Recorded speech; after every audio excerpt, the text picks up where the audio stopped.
So here we are in the winter malting barleys. Now winter malting barleys have grown in popularity and now have over 10% of the total conventional market share. There are 3 two-row malting barleys on the recommended list, and first up we have Electrum.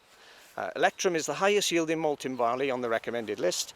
It has just received full MBC approval earlier this year, and it's the earliest maturing variety available, with no real weakness, and agronomically it is slightly better than SY Venture.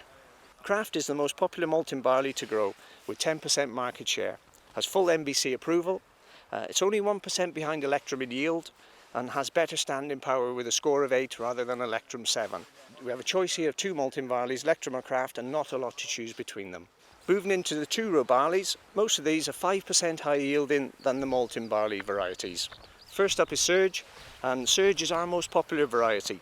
Has one of the highest untreated grain yields available, and it's a variety with decent grain quality, good yield and a nice amount of straw.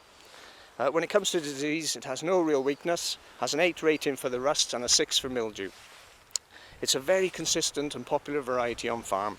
It's a variety we like in this part of the country and has served our growers well. Here's KWS Orwell, and it's the most popular variety in the UK to grow, with a market share of around 30%. Has been the benchmark in terms of yield for a few years now, and with its 8 rating for standing power it does have very stiff straw. Has a 7 for brown rust, 6 for Rinco, and though its weakness is spec weight, it only has a 3 rating for mildew. There are now higher yielding varieties available which offer a more complete package. Moving on to KWS Hawken, now new for this year and goes on the list as the highest yielding two-row variety. It's 7% higher yielding than Old Favourite Cassia and only 2% behind the hybrid Bazooka. Stiff strawed, 7 for standing, and apart from a 5 for mildew, it looks to have a tidy disease package with 6s across the board.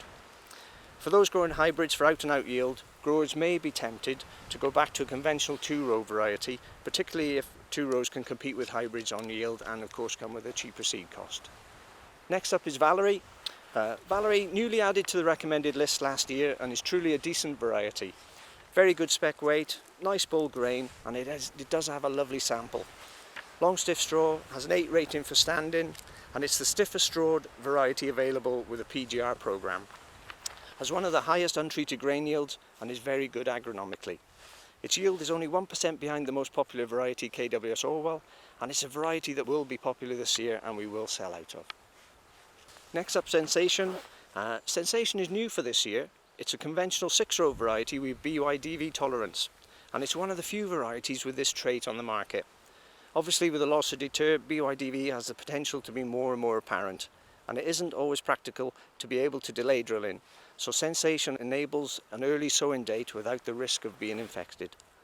From early data, it yields similar to 6-row conventional varieties. We'll know better after this harvest in terms of yield. Into the hybrids. Now hybrids account for around 1/3 of the UK barley market share and have grown in popularity due to their yield increases over the two-row varieties and their ability to compete with grass weeds, particularly blackgrass and also ryegrass.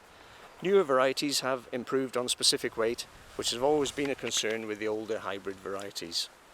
First up on the hybrids you have SY Kingsbarn, and this is the pick of the bunch for the hybrid barley front.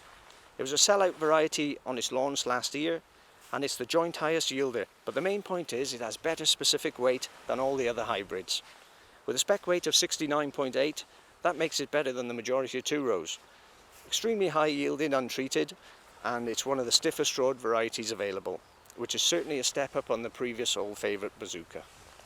Bazooka is still a very popular hybrid variety, has been available since 2016, and it's a variety that's been very consistent. No real weakness, but with Kingsbarn being 2% higher yielding and better specific weight, Kingsbarn may prove to be more popular with growers than Bazooka. Just to summarise, on the hybrids, SY Kingsbarn looks to have the best overall package. On the two-row feed barleys, KWS Orwell, Surge and Valerie will be ever popular, and the high yielding KWS Hawken will be in demand along with Old Favourite Cassia.